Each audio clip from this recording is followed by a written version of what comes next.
নবীজি বলেছেন, কেউ যদি ভাঙ্গা অন্তর জোড়া লাগায় তাকে বিনা হিসাবে জান্নাতে দেবে।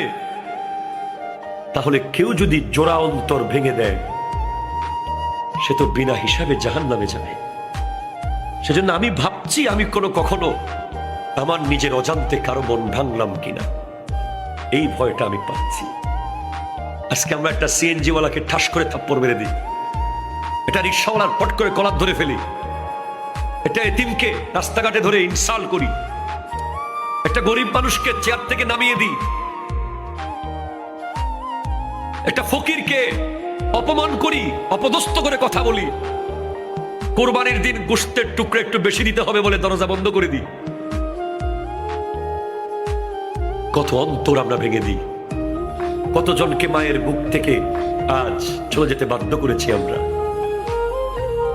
কতজন শখের ব্যবসা প্রতিষ্ঠান ধ্বংস হয়ে গেছে, এখনো হয়েছে, তখনও হয়েছে, যখনই হয়েছে।